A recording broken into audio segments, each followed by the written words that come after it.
Boa tarde, Hacktal! Aê, boa! Quem aqui já ouviu falar sobre No Code? Levanta a mão, por gentileza. Caramba, bastante gente, fico bem feliz. E quem aqui nunca ouviu falar sobre No Code, a primeira vez que está ouvindo falar, levanta a mão, por favor. Legal, bacana também. Bom, hoje a gente vai falar sobre empreendedorismo digital, inovação sem fronteiras, com o tópico No Code como centro aqui dessa palestra e com o viés daqui da gente falar como vocês podem explorar o grande potencial do No Code, dessas ferramentas No Code. Então, é isso que eu vou tentar trazer aqui para vocês, seja se você já ouviu falar sobre No Code ou não. Eu, logicamente, vou trazer também um pouco do que é No Code, né, pensando aí para que todo mundo esteja no mesmo contexto. Então, algumas coisas, para quem já conhece, pode ser um pouco repetitivo, mas acredito que sempre vai ter alguma coisa aqui que vai agregar para vocês também, tá? Então, vamos lá. Começo aqui com uma pergunta. Você sabe como as ferramentas No Code estão impulsionando a criatividade, o empreendedorismo e a inovação no mundo todo? Guardem essa pergunta aí, que é o que a gente vai tentar responder como tudo isso está acontecendo. E eu já abro aqui essa palestra com um dado impactante para a gente perceber a dimensão de como está sendo esse impacto, que é um dado do Gartner que diz que 70% das novas aplicações desenvolvidas pelas organizações no mundo utilizarão tecnologias low-code ou no-code até 2025. E detalhe, esse já é um dado atualizado do dado anterior que a gente tinha para a previsão de 2024, também feito pelo Gartner, que falava que seria 65%. Então, a gente já tem uma previsão de aumento aí em 70% para 2025. Isso é muito relevante e interessante. O Gartner, para quem não sabe, é um órgão de pesquisa muito relevante e renomado, então não é de se desprezar um dado como esse. E, além disso, o mercado global de plataformas no-code vai gerar uma receita de aproximadamente 187 bilhões de dólares até 2030. E esse é um dado da Globe News Wire, também um outro dado bem impactante. Logicamente que a gente vai ver como isso vai se desdobrar, mas é um dado bem interessante e que faz com que a gente olhe para o no-code de uma forma diferente. Mas, Caio, legal esses dados. Como que isso vai acontecer? Bom, diminuindo a barreira de entrada na área de desenvolvimento, o que significa na prática é que mais pessoas com ferramentas no-code e low-code podem desenvolver software, podem entrar nesse mercado e isso vai contribuir com esse crescimento. Democratizando o empreendedorismo digital e o desenvolvimento de software, porque vamos ter mais pessoas que vão estar capacitadas a empreender utilizando essas ferramentas, criar soluções de forma mais rápida, mais facilitada, com menor custo. Então, deixando o cenário ali, a possibilidade de você conseguir alcançar isso mais democrática. E também possibilitando desenvolver ideias e novos negócios com maior velocidade e menor custo, como eu citei, porque com ferramentas no-code a gente tem um custo mais interessante e as ferramentas vão ajudar a gente a ter mais velocidade na construção dessas soluções também. E, além disso, vai também criar um novo mundo de novas possibilidades, agora na era da inteligência artificial. Antes da IA, no-code já era interessante. Agora, com IA, a gente vê o impacto de como IA também está puxando o no-code, como se conecta com o no-code e como abre ainda mais possibilidades. E tanto que é interessante o fato de IA ter tomado uma consciência de massa muito mais rápida do que no-code, que já existia antes disso, mas, de certa forma, puxa o no-code também para o mainstream. Tanto é que a gente teve várias pessoas levantando a mão aí também, falando que já conhece, isso é muito legal. E eu não me apresentei, obviamente, propositalmente, eu queria primeiro chamar a atenção de vocês aqui para o tema, mas muito prazer, obrigado por estar aqui, meu nome é Caio Calderari, não vou falar muito sobre mim, vou falar algumas coisas, mas quem quiser conhecer mais sobre o meu trabalho, depois vou deixar links e a gente vai estar aí também para trocar mais ideias. Então, eu vou trazer alguns highlights aqui. Tenho mais de 15 anos de experiência trabalhando na área de design, com startups, UX, UI, produtos digitais, com no-code, mais recentemente, durante a carreira, e também faço conteúdos no YouTube. E vou trazer alguns destaques aqui para quem não me conhece. Sou designer desde 2005, já trabalhei em diversas empresas, agências digitais, empresas tradicionais na área de tecnologia no Brasil, Canadá, Estados Unidos, Reino Unido. Já gravei mais de 250 vídeos especificamente sobre no-code no meu canal do YouTube, canal no Brasil, canal nos Estados Unidos também. Atuei nos últimos 2 anos como Chief No-Code Officer numa empresa de educação nos Estados Unidos. Já tive mais de 1000 alunos em cursos de no-code em português e inglês. Sou o primeiro brasileiro a escrever um livro internacional sobre no-code focado na ferramenta Bubble, vou falar sobre ele depois. E também sou o primeiro brasileiro a se tornar embaixador oficial da ferramenta Software. Além disso, também sou certificado Software Expert oficial com eles lá. E aí a gente troca mais ideias depois. Eu fundei algumas startups também, projetos paralelos, com no-code, sem no-code durante a carreira. Falhei várias vezes, miseravelmente em alguns casos, mas aprendi muitas coisas ao longo desses anos, atuando com produtos digitais. Meu objetivo hoje é compartilhar alguns desses aprendizados com vocês, e é algo que eu venho fazendo também ao longo da minha carreira com os conteúdos que eu crio, e aqui com essa palestra é compartilhar com vocês. Falando sobre o que a gente vai aprender aqui hoje. A gente vai aprender o que é no-code, alguns de vocês já sabem, outros vão conhecer agora. Como funcionam as ferramentas no-code, casos de sucesso e como você pode explorar, que é também algo bem interessante para vocês levarem daqui. A gente vai fazer um paralelo agora aqui, entrar num ponto que eu acho importante, que é sobre o contexto que a gente vem vivendo, e acho que isso faz bastante conexão com o que eu vou passar em seguida. Então, primeiro, a pandemia acelerou a adoção dos negócios no meio digital, e isso fez com que o no-code ganhasse uma projeção muito relevante, porque no cenário de pandemia, muitos negócios e empresas precisaram imediatamente migrar para o digital ou elas iriam morrer.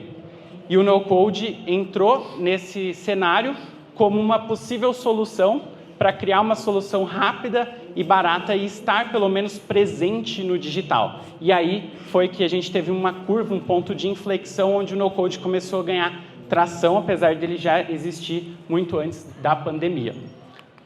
Depois, a gente tem um ponto muito importante que é, a gente está cada vez mais sem tempo, ou pelo menos com essa sensação, onde tudo acontece cada vez mais rápido, tudo precisa ser rápido para ontem. A gente está cada vez mais conectado. Se eu olhar aqui, com certeza eu vou ver que tem um monte de gente com o celular falando com alguém em outro lugar, e a gente está conectado com o mundo inteiro, globalmente, né, a todo momento. E o mundo cada vez mais digital. Quase, praticamente tudo é software, inclusive o mercadinho da esquina, que não se atualizar daqui a pouco, não tiver alguma coisa digital, vai estar fadado a morrer. Então, isso é um pouco do nosso contexto, fora que a gente tem uma demanda crescente muito grande por desenvolvimento de software, e a gente tem uma falta, uma escassez de profissionais sendo qualificados à medida que a gente precisa desses profissionais, então existe um gap que vai crescendo cada vez mais. A gente tem também uma crescente no número de pessoas que querem empreender de alguma forma. Existe esse movimento do não quero trabalhar para uma empresa, quero empreender logo cedo. Isso é uma realidade que vem aumentando também. E nos métodos tradicionais, existe um alto custo para criar novos negócios, criar startups. É uma realidade se a gente olhar para o modelo tradicional. E agora, para colocar aí a cereja no bolo, inteligência artificial mudando radicalmente as nossas vidas, capotando tudo aí que a gente conhece, todo mundo tendo que correr atrás, se adaptar, e ninguém sabe como o futuro de fato vai se desdobrar a partir desse acontecimento que estamos vivendo na era da inteligência artificial. Então, beleza, dado esse contexto, Caio, eu vim aqui para saber o que é no-code. O que é, de fato, no-code? Eu coloco da seguinte forma. No-code, para mim, é um movimento, que existe até um termo que a gente utiliza, que é o No-Code Revolution, que é revolução no-code, é um movimento que vem ganhando força, que é também uma prática, é uma abordagem, uma forma de fazer talvez mais rápido, com menos recursos, é um conceito, né, no-code, sem código, sem codar ou menos código, e é uma abordagem que, de fato, eu vou ali colocar no dia a dia e vou utilizar ferramentas que se intitulam como ferramentas no-code, que foram criadas com essa premissa, para fazer o meu projeto acontecer. Mas muito mais do que isso, também o no-code pode ser uma filosofia, do tipo, quero fazer rápido, barato, quero fazer acontecer de alguma forma, juntando peças, juntando ferramentas, isso vai ficar mais claro ao decorrer da palestra. E como é uma prática e é um termo, no-code se traduz de fato em ferramentas, que são ferramentas no-code. Então, essas ferramentas no-code, elas permitem que qualquer pessoa, independente da sua formação técnica, o seu background, crie aplicativos, sites, como exemplo, de forma mais rápida, eficiente, impulsionando a inovação e a criatividade. Se a gente olhar o no-code, onde que ele se encaixa, né? Porque a gente está falando de um nível de abstração, assim como existe no mundo da programação. Quem aqui trabalha com desenvolvimento e é programador? Legal, bacana, obrigado por estarem aqui. As linguagens de programação, elas passaram também por uma evolução. Se a gente olhar lá atrás, a gente tinha linguagem de máquinas, zeros e uns ali, né, computadores bem arcaicos, gigantescos. Depois a gente começou a ter programação de baixo nível, COBOL, Fortran, Assembly. A gente depois começou a ter programação de alto nível, Python, PHP, JavaScript, React, né, as tecnologias mais modernas. Então, a linguagem de programação ela foi evoluindo para que ficasse mais fácil também desenvolver, para que o desenvolvedor tivesse mais agilidade, fosse mais rápido, mais fácil também para as pessoas aprenderem, afinal, a gente tem aquele problemão lá do começo, né? Então, as linguagens de programação também vêm evoluindo e ficando cada vez mais abstratas, mais em alto nível, mais fáceis também, acessíveis. E aí depois vem o low-code, que é uma ponta entre a programação tradicional, já entrando um pouco em no-code, mas fica ali no meio do caminho, depois eu vou explicar mais sobre isso. Depois a gente vem com o no-code, que é realmente ferramentas visuais de desenvolvimento que você pode arrastar e soltar. E agora a gente já tem inteligência artificial e quem sabe o que vai ser no futuro. Com IA, a gente falando o que a gente quer e a inteligência artificial criando para a gente as nossas soluções ali, e através de muito menos interação. Então, tudo isso é uma evolução natural que vem acontecendo ao longo dos anos, a gente tendo cada vez mais essa abstração. E se a gente olhar no mundo dos computadores também, a gente teve essa evolução. Lá atrás, aquelas máquinas gigantes que ocupavam uma sala inteira, e a gente tinha ali os punch cards, né, que a gente furava as bolinhas ali, aquilo ali era uma programação para a máquina, ou os cabos que a gente colocava ali faziam uma ligação entre um computador e outro. Depois, a gente já começa a ter máquinas que tem ali um DOS rodando ali, uma interface que ainda precisa ser digitado ali algumas coisas. E depois a gente tem as primeiras interfaces que fazem com que o que a gente está fazendo ali de forma visual passe para o computador de alguma forma, e aí a gente tem ali uma acessibilidade muito maior ali para que mais pessoas possam executar tarefas nessa máquina de uma forma mais fácil, né, do que digitando código ali naquela interface. Então, aí começa também um ponto de inflexão onde a gente começa a ter interface para fazer o que a gente quer no computador.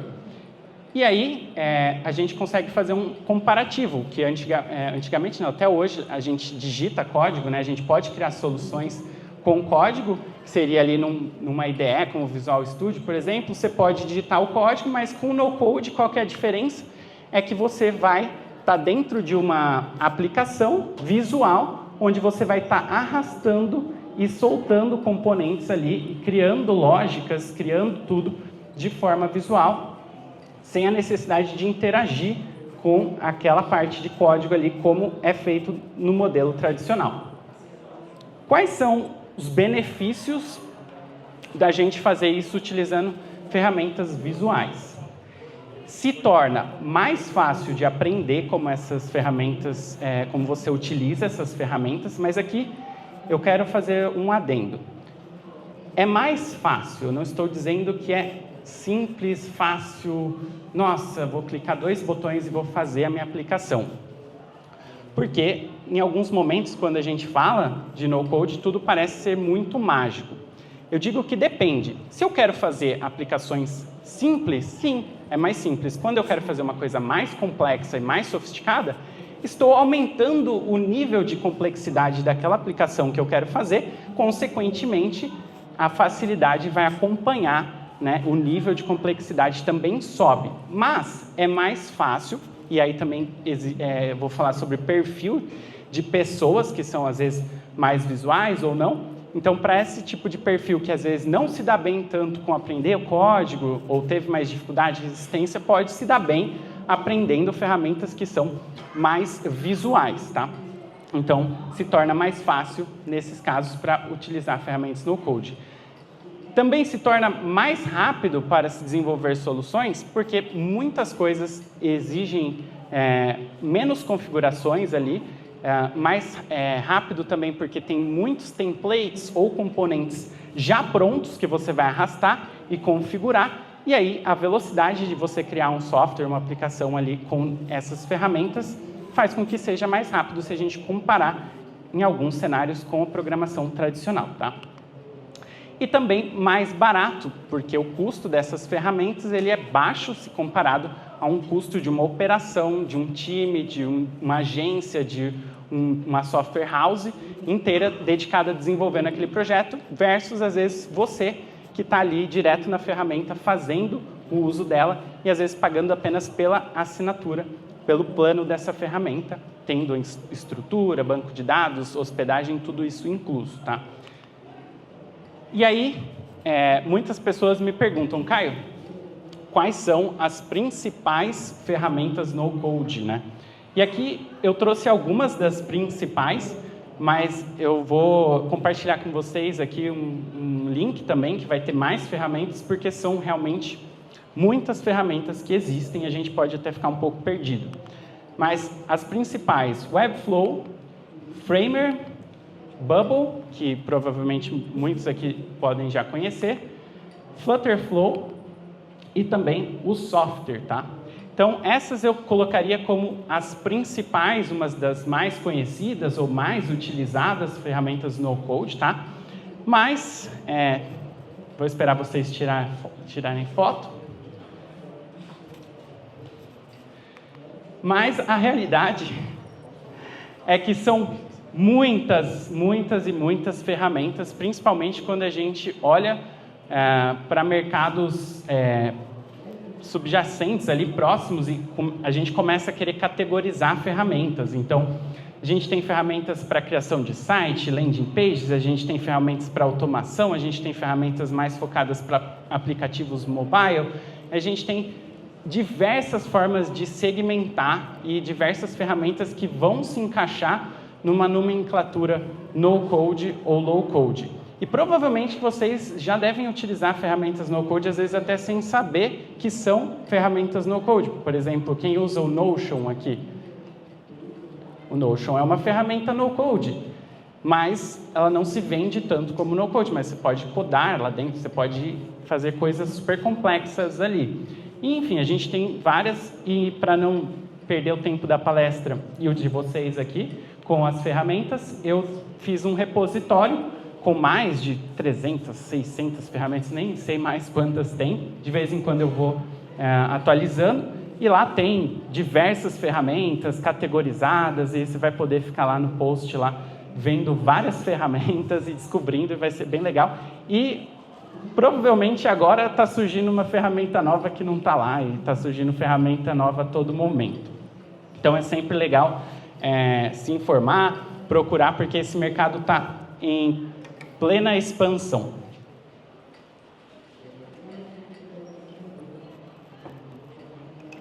Inclusive, vindo a nova geração de ferramentas no-code com IA também, já como um diferencial. E se a gente parar para pensar, Caio, no-code é algo novo? Eu ouvi falar agora, pela primeira vez, estou vindo aqui. Será que é novo? No-code não é novo. Pelo menos o conceito também não.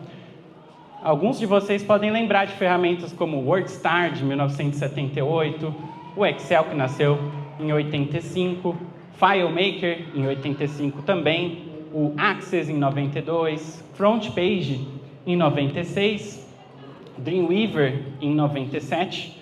Alguns de vocês aqui usaram essas ferramentas aqui, alguma delas?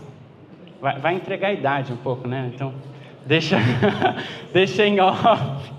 Mas eu vou falar para vocês, ó, a primeira ferramenta no-code que eu usei, e um detalhe, elas não eram chamadas de no-code na época, tá? Eu digo que essas ferramentas são os avós do no-code, porque elas têm conceitos e ideias que vêm com a mesma premissa, de tornar mais fácil a construção de aplicações de forma visual. Eu, no ensino médio, usei o FrontPage. E foi por causa do FrontPage, não em 96, tá? Foi um pouco mais para frente, mas eu usei o FrontPage e falei, caramba, eu posso criar um site.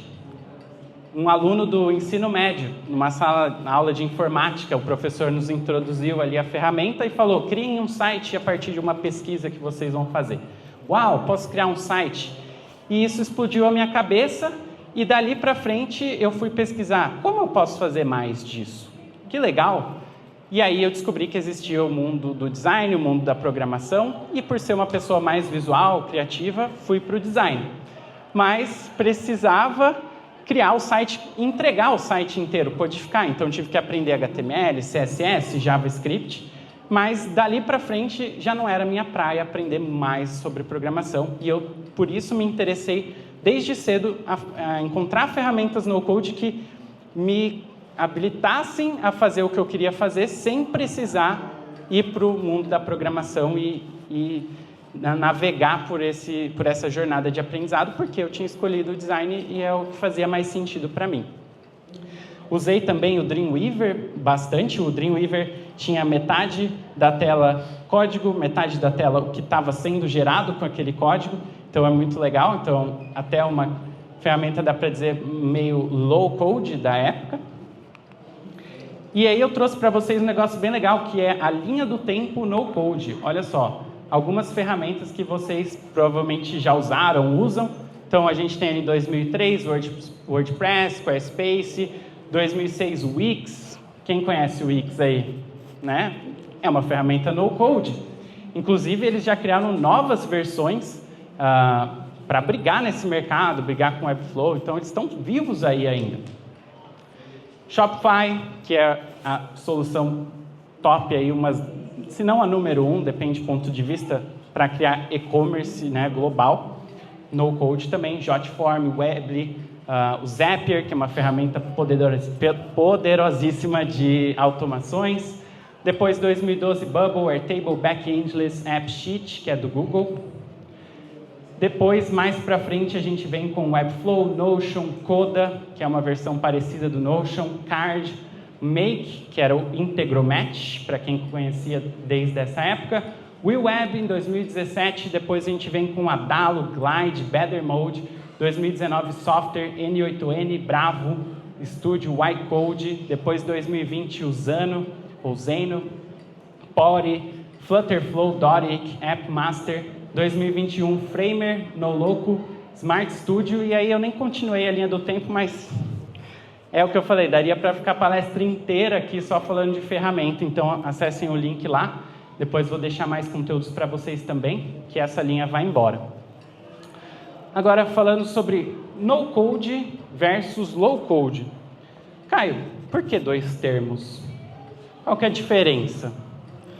Bom, é uma linha tênue, tá? E eu já digo o seguinte, tanto faz se você quer chamar de no-code ou low-code, porque no-code vem com a premissa de que é pouco código ou nenhum código. O no não é, eu sou anti-código, odeio programação, não é essa vibe. É de pouco código ou sem código. Só que muitas das ferramentas no-code permitem que você possa colocar um código ou outro ali dentro. E aí, se eu posso pôr uma linha de código, então não é no-code, não existe no-code. Só que qual a diferença, então, pelo menos no meu ponto de vista, que fica mais fácil de ver? Primeiro, como a própria ferramenta se vende no próprio site dela, ela se posiciona em questão de marketing ali. E dentro das ferramentas, você vai notar o seguinte, as ferramentas low-code, elas têm áreas específicas dentro delas para que você realmente faça coisas com código, para que você tenha autonomia de usar código dentro delas. E as ferramentas low-code, geralmente algumas coisas que você vai construir lá dentro já é esperado que você vai ter esse contato com o código e que você é um usuário talvez mais avançado, que talvez venha do mundo da programação e pode usar esse conhecimento que você já tem dentro dessa ferramenta. Existe essa premissa. As ferramentas no-code já vêm com a outra premissa, que é um usuário que ele não quer tanta exposição ao código, ele não quer ter essa complexidade, não quer ter essa necessidade. Mas, se precisar, ele pode, porque como essas ferramentas elas vêm crescendo e ganhando espaço, à medida que elas ganham espaço, mais usuários querem usá-las e eles querem mais coisas. Eles querem fazer mais coisas e ir além do que é possível com essas ferramentas. E aí, dessa forma, elas acabam flexibilizando e trazendo formas como que você possa utilizá-las de forma um pouco mais complexa. Mas se você não quiser, você não necessariamente precisará usar código. E existem também ferramentas que vêm com uma premissa de ser mais amigáveis, mais user-friendly, como base, como princípio, e outras que vêm com a premissa de ser um pouco mais abstratas ou mais abertas e possibilitar que você crie coisas mais complexas. Então, tem para todos os gostos e perfis e necessidades. Ficou claro? Depois a gente vai entrar mais nisso. Nas perguntas, vocês podem perguntar. Caio, quem usa ferramentas no-code ou quem pode usar? Todo mundo, mas vou dar alguns exemplos. Proprietários de negócios, né? Tenho o meu negócio, preciso desenvolver uma solução ali, eu quero eu mesmo fazer, beleza, você pode usar.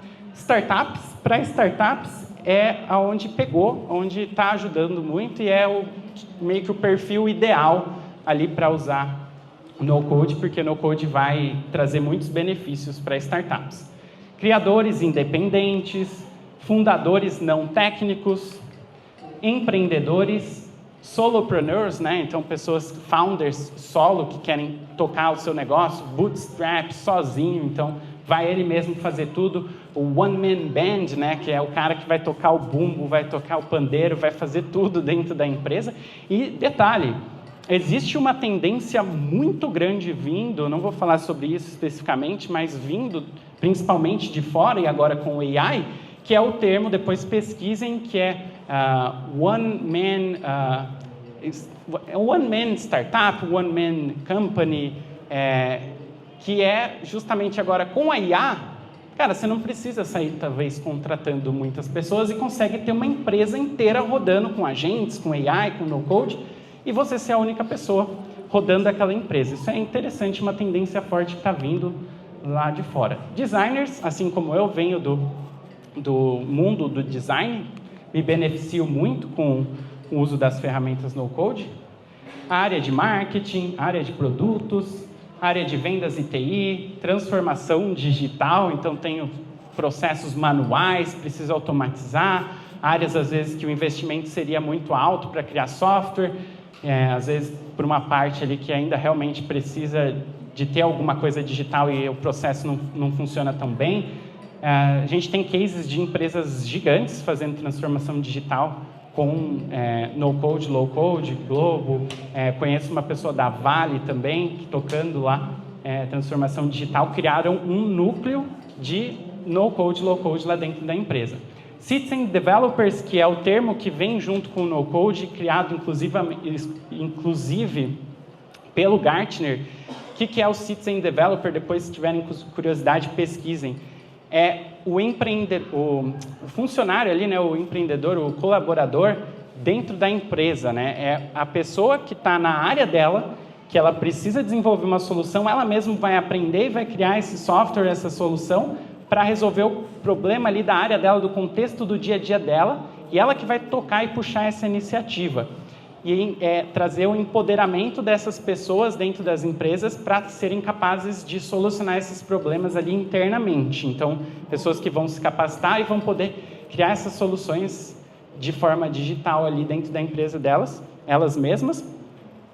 E o lance é que, por que isso é interessante? Porque, em alguns casos, a pessoa que vive o contexto ali do dia a dia, ela sabe muito bem como resolver aquele problema e, às vezes, contratando uma empresa terceira até passar toda essa visão, esse know-how para que seja desenvolvido, leva muito tempo e, às vezes, até falha. Se contrata uma empresa terceira para entender toda a dor, toda a jornada e, às vezes, o que é entregue lá na ponta não resolve o problema. E, às vezes, essa pessoa que vive ali todo dia sabe, dessa forma vai funcionar bem melhor. Lógico que ela precisa fazer um upskilling ali para poder ser apta a fazer isso, e tem empresas investindo pesado em fazer isso, tá? Quem tem uma ideia, tem uma ideia, quero empreender, quero criar um app para mim mesmo, pode ser também. E eu e você, todos que estamos aqui. Então, realmente, para todo mundo, mas alguns exemplos também. E o que eu posso criar? Porque todo mundo quer saber, me dá exemplos do que eu posso fazer. Desde sites e landing pages, aplicações web, ou seja, que vão rodar no browser, aplicativos mobile para instalar no celular, iOS, Android, ferramentas internas, back-office, às vezes eu preciso de um sistema interno que vai ser só meu time que vai usar, só dentro da minha empresa, um dashboard, alguma coisa interna da empresa, e tem ferramentas no-code especificamente desenvolvidas e criadas para criar soluções internas, que aí vai ter um viés até mais focado nessa demanda, nessa necessidade, vai ser diferente de outras ferramentas. Lojas virtuais, comunidades online, newsletter, área de membros, login, senha, conteúdos dentro ali dessa área logada que você precisa pagar para acessar ou pode acessar fazendo o cadastro, portfólios, portais, marketplaces, redes sociais, diretórios, dashboards e muito, muito mais. Esses são apenas alguns exemplos, porque de fato você pode criar com os recursos que as ferramentas dão praticamente qualquer coisa, que é só para deixar um pouco mais palpável. E como funciona o no-code? Bom, antes a gente, rapidamente, se a gente tivesse uma ideia de negócio, fosse começar a cotar ali para fazer aquela aplicação. Lógico, estou exagerando aqui em alguns casos, a gente não está deixando um escopo definido ali do que a gente está falando, mas vou entrar em contato com empresas ali para desenvolver, vai custar 100 mil reais e, vai demorar 6 meses, 1 ano até, às vezes, tem casos clássicos ali que demorou muito tempo até para ser lançado, para ser colocado no mercado e gastou muito tempo, muita grana, e isso é um perigo, né? Principalmente para startups. E agora, com o no-code, a gente pode ali ter um budget super limitado, sei lá, 10K, e em 1 mês de desenvolvimento a gente ter ali um MVP, ter um projeto rodando, ter uma primeira versão, e isso muda o jogo, né? Quantidade de pessoas que tem 100 mil reais para investir versus a quantidade de pessoas que teria 10 mil reais para investir, drasticamente a mudança. Mas não é só isso, não. Eu estou falando 10K aqui porque, eu vou contratar uma agência no Code, vou contratar uma empresa. Lógico que depende, tá, galera, do projeto. Estou dando uma ideia aqui, mas dá para fazer com pouco budget, tá? A ideia é essa, não fiquem focados nos valores. Mas dá para fazer também projetos, sei lá, cara, eu tenho 1.000 reais, eu vou gastar ali, comprar domínio, pagar alguns meses da ferramenta, eu mesmo vou fazer e vou desenvolver em 1 semana. Lógico, você não vai desenvolver em 1 semana se você ainda está aprendendo, mas depois que você já aprendeu, é possível fazer, sim, aplicativos em semanas, se não dias. Eu consigo fazer aplicativos em dias, mas, lógico, já teve um percurso para chegar nisso, tá? Então, assim, é possível, tá? Não é a maioria dos casos, também sendo realista, tá? Mas é para inspirar vocês que dá para fazer. Então, no code é arrasta e solta, né? Como que ele funciona? Eu tenho ali um botão, eu jogo ele na tela. Essa aqui é a tela do Bubble, uma das ferramentas mais utilizadas, mais de 3 milhões de usuários no mundo todo e crescendo. E ela tem uma interface ali onde quem já usou um Canva da vida, um Photoshop, uma ferramenta ali de design, um PowerPoint, ele vai ter algumas semelhanças. Não é exatamente a mesma coisa, não estou exagerando, mas é visual. Então, você vai ter aqui uma parte em branco, do lado ali algumas áreas que você pode acessar, textos, botões, ícones, os componentes que a gente geralmente vai encontrar em uma aplicação web. É interessante você se familiarizar com isso se você não entende nada.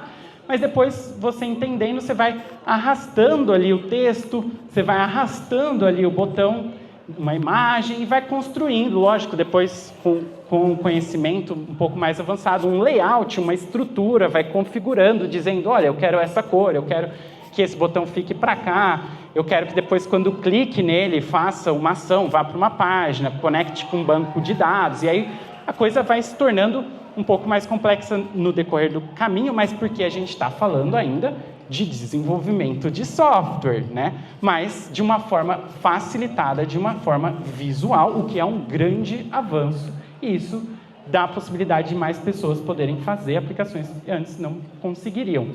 E se a gente pensar no code, eu falei um pouco do mindset, é muito brincar de Lego também. Uma peça, eu estou falando da interface, a outra eu estou falando de dados, outra eu estou fazendo um formulário e depois eu junto tudo com uma integração que vai dar vida a essa aplicação. Pode ser uma ferramenta única que faz tudo isso, ou pode ser várias ferramentas, uma para banco de dados, uma para formulário, uma para interface, e eu amarro tudo isso, ou seja, construo o meu Lego a partir de uma ferramenta que faz a integração entre essas ferramentas. E aí, falando sobre as ferramentas, tem soluções que a gente pode chamar de all-in-one, que a premissa dessa ferramenta é ela fazer tudo, ou seja, como por exemplo o Bubble, que ela tem a parte de interface, que seria o nosso front-end, a parte de automações, que a gente chama de lógica, e a parte de banco de dados, que aí a gente vai usar na mesma ferramenta. Se a gente quiser também, tá? A gente tem muita flexibilidade, não quero usar o banco de dados ali, quero usar um externo, beleza, dá para usar também. Mas ela parte dessa premissa all-in-one. Enquanto tem outras ferramentas que elas já são assim, mais focadas em fazer coisas específicas. Então, geralmente, com essas escolhas, escolhendo usar essas ferramentas, a gente vai ter que usar mais de uma ferramenta para uma coisa ou outra. Por exemplo, uma ferramenta para interface, para o front-end, outra para automações, outra para banco de dados. Aqui a gente tem alguns exemplos, por exemplo, o Web vai focar mais no front-end, o Zapier vai focar mais em automações, o Zeno para banco de dados. O software, que amarra um pouco dessas coisas mais para o banco de dados, ele precisa de alguma coisa externa, pode ser o Airtable e mais outras opções que eles dão, mas isso já dá um cheiro para vocês, um norte de como a gente pode trabalhar com essas ferramentas e também escolher. Quero uma solução all-in-one? Quero uma solução mais específica, ter mais controle, talvez, do front, do back, e aí eu depois posso trocar esse back, né, esses bancos de dados e tudo mais. Então, por isso que é um cenário bem legal, que a gente pode navegar de formas diferentes. Então, no fim, no code eu falo que é o Lego, porque a aplicação pronta pode ser a junção de várias pecinhas que vão se encaixar no fim das contas e vão fazer aquilo acontecer. Inclusive, eu digo que o mercado no code mudou muito quando as ferramentas de automação apareceram, porque daí você juntava várias coisas junto, então é a cola da internet que a gente pluga uma ferramenta na outra e aí isso faz com que a gente tenha uma solução. E esse mindset é legal vocês terem, que é assim, pô, eu quero desenvolver uma coisa, mas essa ferramenta às vezes não faz tudo o que eu preciso, mas eu consigo integrar, eu consigo plugar, e aí, é no modo gambiarra, é no modo hack mesmo, a gente está no hacktown, né? Então, é pensar fora da caixa e às vezes aquela solução não vai ser uma solução de longo prazo, mas ela serve para resolver um problema ali e serve para a gente sair do lugar e depois ir melhorando. Então, é um ponto bem legal que faz com que você realmente possa sair da onde você está para uma solução. E agora eu vou falar de alguns cases de sucesso, porque, obviamente, a gente quer saber, né? O que as pessoas estão fazendo aí? Então, um case que eu vou trazer para vocês é o SynthFlow, que é uma plataforma tudo em um aí que democratiza o processo de criação e implementação de agentes de IA, que está super na moda aí. E ela foi fundada pelo Jacob e o Albert ali. Eles usaram o Bubble para criar essa primeira versão e eles desenvolveram em 6 meses essa solução e aí conseguiram 7 mil usuários ali e aí eles foram para captar investimento e conseguiram captar 1,8 milhões de dólares com uma ferramenta que existe até hoje. Vocês podem entrar lá no site, SynthFlow. Provavelmente agora já não deve ser tudo Bubble, né? Então eles já passaram dessa fase, estão com mais código, mas o no-code fez com que essa primeira versão ali pudesse acontecer para captar investimento e sair do zero. Então, um caso bem legal aí para inspirar vocês. Outro caso bem famoso é a Dividend Finance, que ela oferece soluções de financiamento para energia renovável e eficiência energética, e ela processou mais de 1 bi de dólares com a versão ali criada em Bubble, que foi feita por uma agência no-code bem famosa chamada AirDev, que é uma das principais no mundo hoje para Bubble, e em 6 semanas, né? E aí você pode entrar no site, lá algumas partes até hoje ainda são feitas em Bubble, tá? Então algumas partes você pode optar por fazer o back-end em Bubble, front-end em outra tecnologia, hard-coded ou em Webflow. Você pode ter essa flexibilidade, como eu mostrei ali para vocês. E em algum momento pode ser que o no-code não faça sentido mais e você vá para uma outra solução, tá? Outra opção é o CodeMap, que é uma plataforma, inclusive, que conecta especialistas no-code e fundadores, startups, pessoas procurando pessoas para desenvolver em no-code, né? Mas isso lá nos Estados Unidos foi criado em 12 semanas também utilizando o Bubble, tá? Aqui dois outros aplicativos aqui, o Shara, que foi criado com a ferramenta Adalo, que é uma ferramenta mais focada em criação de aplicativos para celular. O Dreamy, que é uma ferramenta ali para você interpretar os sonhos e tudo mais que você teve, então foi criada com o software. E aqui outros dois, o Shara de novo, né, que é um aplicativo de saúde e bem-estar, e o Smart Dish, que é um aplicativo de pedidos para restaurante. Aqui apenas alguns exemplos para vocês verem que é possível. E eu recomendo entrarem no site de cada uma dessas ferramentas que eu passei, vai ter uma seção lá de casos de uso, de exemplos, de casos de sucesso, que vocês podem ler artigos e se informar mais. Vai ter bastante conteúdo para vocês saberem o que estão fazendo por aí. Então aqui, por exemplo, peguei lá do site do Bubble, mais de 3,1 milhões de aplicações criadas, alguns exemplos aí de sites, de empresas.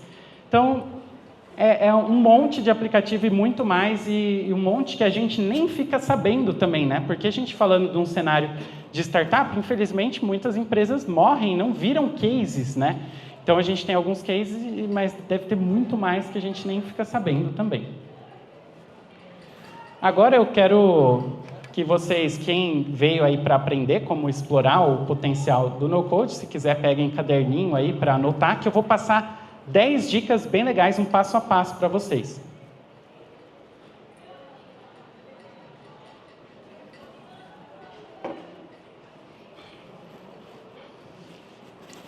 Tudo bem até agora? Estão curtindo?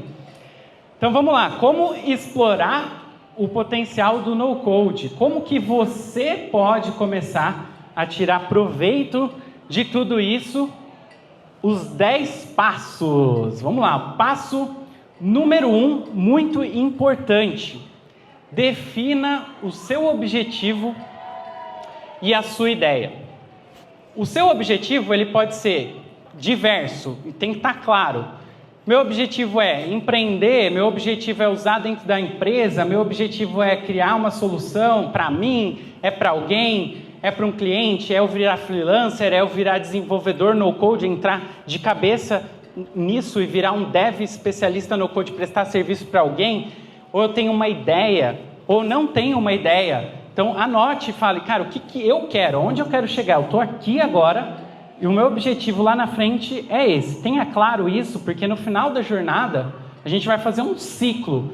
E aí você vai voltar e vai falar, bom, esse era o meu objetivo no começo. Porque podem ter vários objetivos e nuances diferentes que vão nortear o que você vai fazer, os passos que você vai dar. E se você já tem uma ideia, é uma coisa. Se você não tem uma ideia, o primeiro passo, então, anota aí. Eu preciso ter uma ideia. Eu preciso desenvolver ali uma ideia que eu vou perseguir e anotar. O meu objetivo é desenvolver essa ideia aqui. Ou o meu objetivo é achar uma ideia que eu esteja confiante que eu quero fazer com o no-code. E é essa que eu vou fazer. Beleza. Segundo passo, que muita gente vai pular. Não pule. Detalhe o seu projeto no papel, no software, mas detalhe.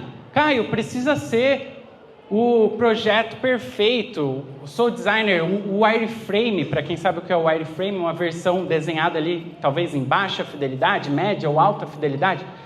Precisa ser assim? Não.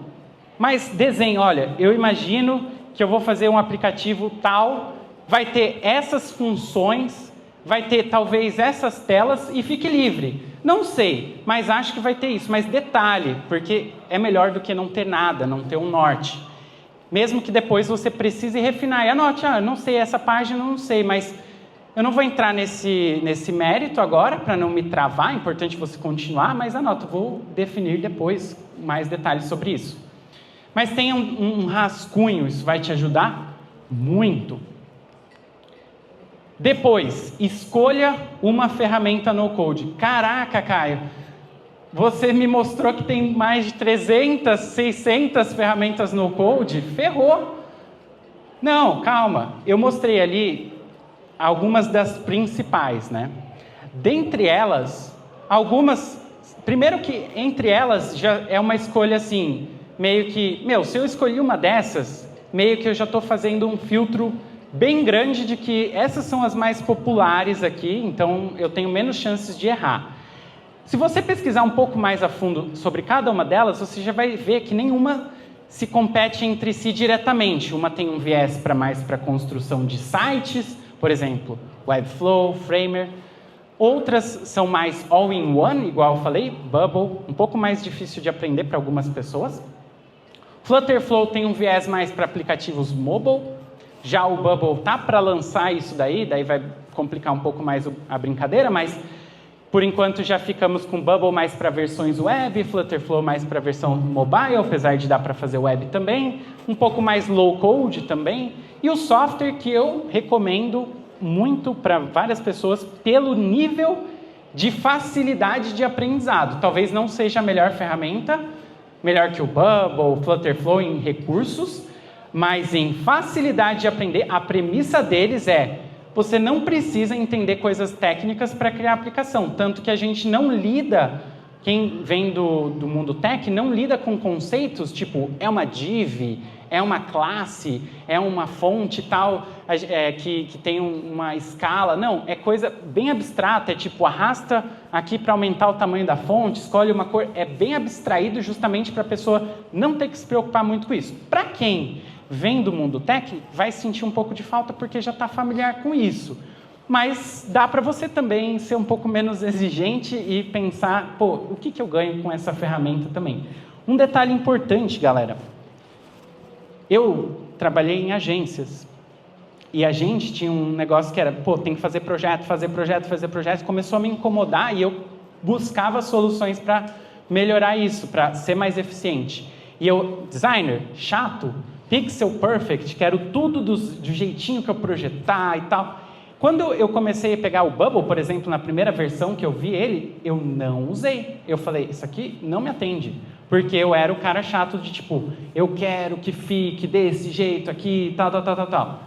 Em algum momento, teve um ponto de inflexão onde eu mudei a minha mentalidade e falei, isso aqui eu vou olhar copo meio cheio ou meio vazio? E quando eu falei, o que eu ganho com isso e não o que eu perco com isso, o jogo virou.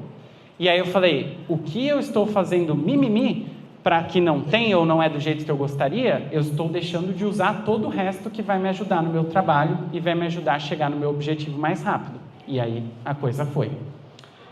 Então, escolha uma ferramenta no Code, como escolher, se aprofundando, conhecendo mais sobre as ferramentas. Eu crio bastante conteúdo também, vou deixar no final do meu canal. Tem o guia, se quiser me pergunta também, eu ajudo.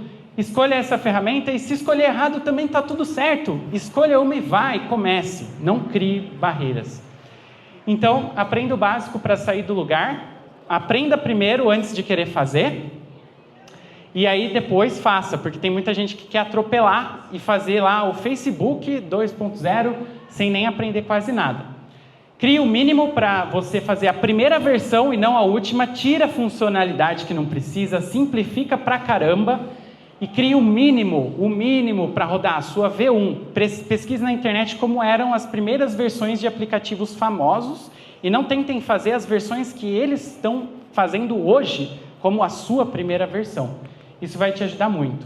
Lance simples, rápido e barato para você ter mais chances de iterar, melhorar e fazer outro ciclo e continuar esse processo. Se você tentar dar um passo muito maior que a perna, o negócio vai ficar complicado. Fale com os usuários o quanto antes você puder com essa versão mínima, com essa versão rápida e barata, que a gente chama de MVP, o Minimum Viable Product, ou produto mínimo viável, e aprenda o que precisa ser melhor para essa versão antes de fazer coisas a mais que não precisa para tirar depois e ver que não funcionava. Então, teste muito rápido e aprenda, e aí depois continue desenvolvendo mais. Continue desenvolvendo mais, porque construir produtos digitais, muita gente se engana, não é construir uma vez só e pronto. É construir, é um ciclo contínuo, tá, galera?